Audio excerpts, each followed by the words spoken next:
uma análise inicial de regressão linear aqui, onde foi escolhida a variável satisfação. E as outras variáveis, resultado, elas foram escolhidas como variáveis independentes. A gente vai estudar a regressão linear multivariável, mas aqui a gente já adiantou, porque dentro dela a gente pode calcular a distância de Mahalanobis, que ela é uma distância que nos dá o quanto determinados casos se distinguem, estão distantes, né, da média de todas as variáveis ao mesmo tempo.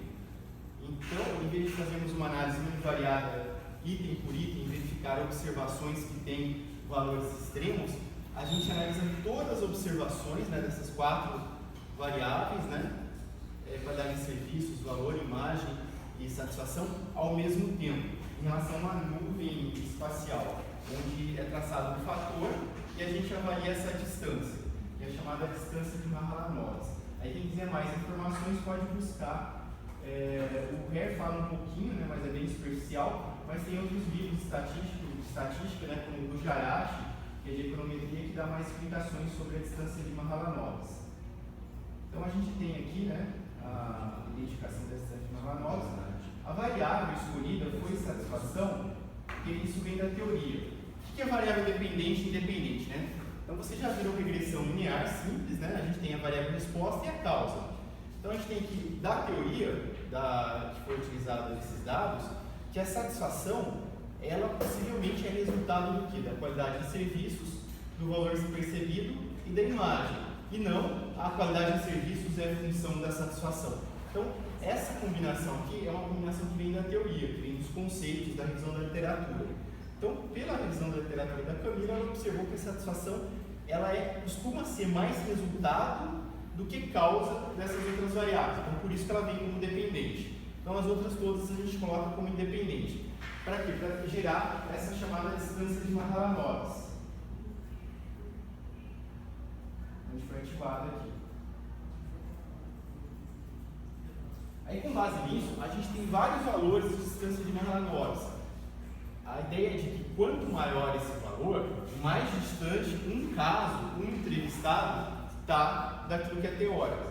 Que, mais ou menos assim, a ideia é, não faz sentido eu falar que eu estou muito satisfeito e dar nota baixa para a qualidade de serviços, para a imagem e para valor. Então, se eu estou muito satisfeito, possivelmente esses outros itens também devem estar elevados. Ou se eu estou extremamente insatisfeito, só que eu dei nota alta para a qualidade de serviços, nota alta para a imagem, também não faz muito sentido.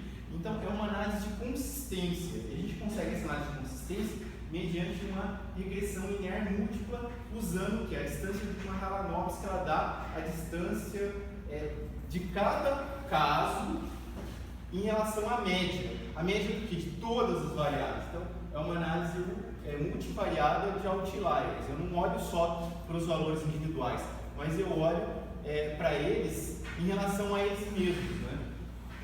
Aí com isso eu tenho um valor, um indicador único sobre o resultado de 4, 5 ou de 30 variáveis, se não tivesse feito análise fatorial.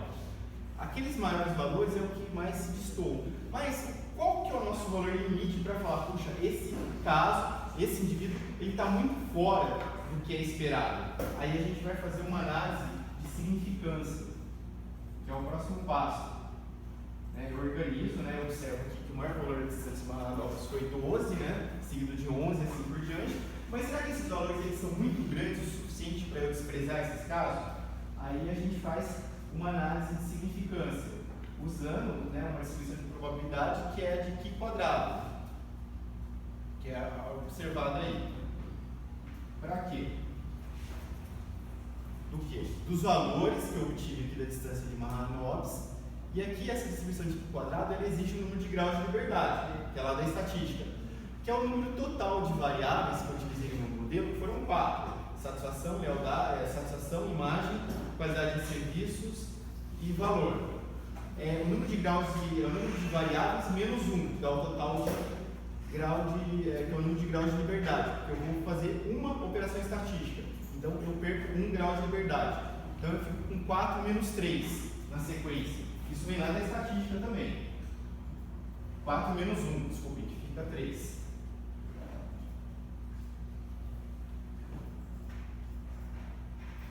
Aí eu tenho as probabilidades de ocorrência desses valores.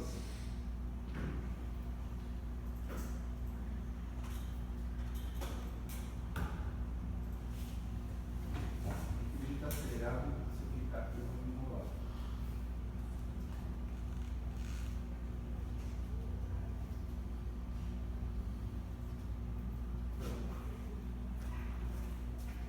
Essa daqui é a chance de eu tomar uma decisão do tipo,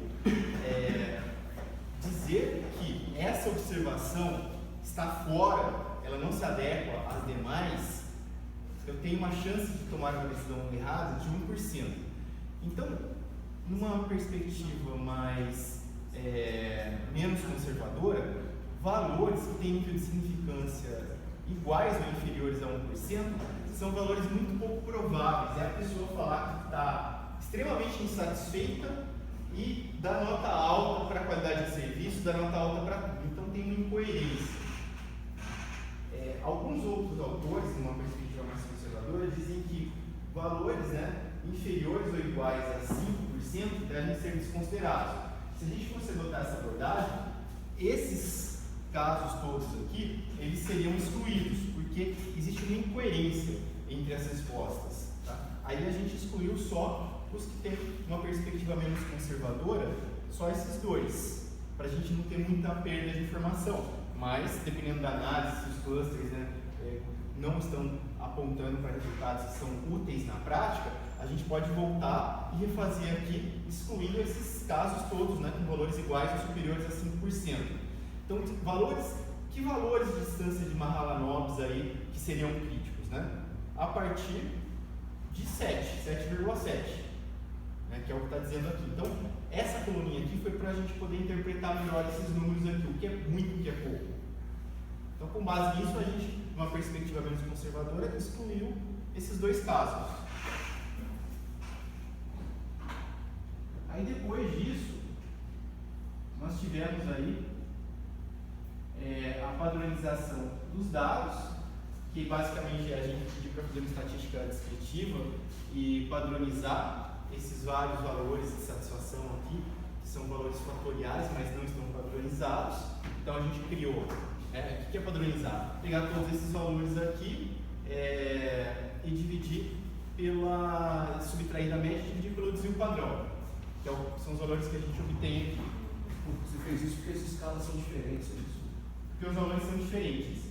E a gente tem que, os valores que foram gerados aqui, eles têm se a gente fosse calcular o desvio padrão de cada um desses itens, eles seriam diferentes entre si. Que a gente pode observar quando a gente faz uma análise muito diferente entre si. Quando a gente faz uma análise, vocês podem fazer que eu não estou com SPSS, estatística descritiva. Eu posso selecionar essas variáveis e pedir para mostrar o desvio padrão, já está ativo aqui. Então eu tenho uma variável que tem desvio padrão 3,8, a outra tem desvio padrão de 6. Então desvios padrão da ordem de 2. Devido aos desvios padrão serem bem diferentes, é recomendado também que eu faça a padronização. Então por isso que foi feita essa padronização das variáveis. Para fazer isso, a gente só ativa aqui salvar os coeficientes padronizados. Aí ele já cria para a gente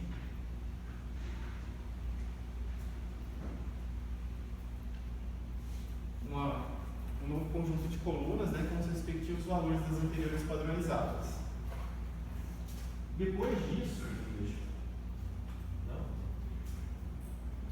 a gente tem aí análise das suposições, e o cálculo da análise do cluster pelo método hierárquico. Que a gente vai rodar, sem definir o número de clusters a princípio, onde ele gera a tabela, que a gente joga para o Excel, e a gente analisa aqui a distância. Esse daqui é o índice de diferença, de dissimilaridade ou de heterogeneidade entre os clusters.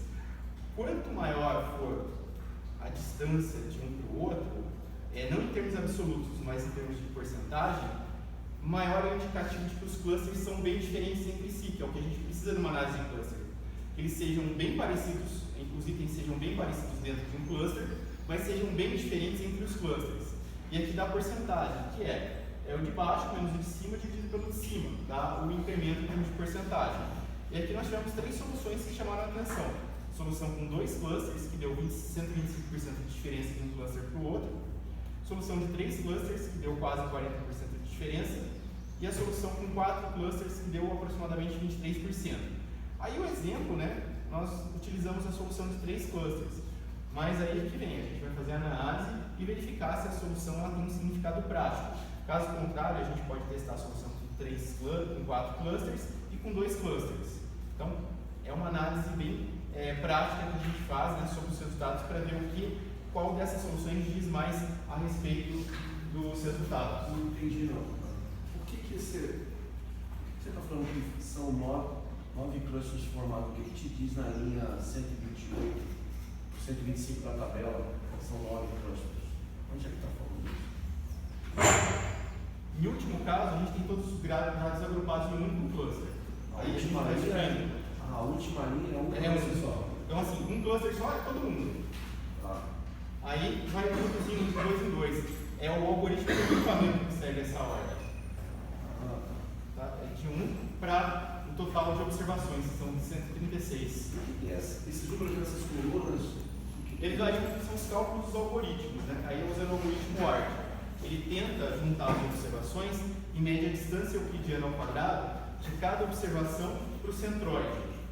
Aí ele dá esse índice para a gente, do agrupamento. Ele vai gerar. Então, isso, o que interessa são vários clusters. Ele dá essa distância para a gente aqui. Para 2 clusters, a gente tem aí 236. E assim por diante. Tá? Aí cada algoritmo de agrupamento tem uma forma diferente de calcular. Aí eu recomendo que vocês olhem. O RER também não entra muito em detalhes, mas tem outros livros aí vocês têm que buscar os métodos específicos, né, para olhar as equações que geraram. O RER, se eu não tem nada, acho que ele trata, ele apresenta o método ART, mas o cálculo é feito com base em centroides, em matemática, de forma geral. A gente está interessado em interpretar aqui na disciplina, que é a análise dos resultados. A gente não vai entrar na parte de algoritmos que geraram isso, é mais a parte de computação. Aí quem quiser saber mais informações pode buscar no livro do RER, ele faz referência a outros livros da área de computação de geração de algoritmos. Bom pessoal, vocês da graduação estão dispensados, na aula que a gente retoma isso daqui então. Eu vou ficar com o restante aqui para dar mais uns trabalhinhos. Obrigado. Alguém ficou da graduação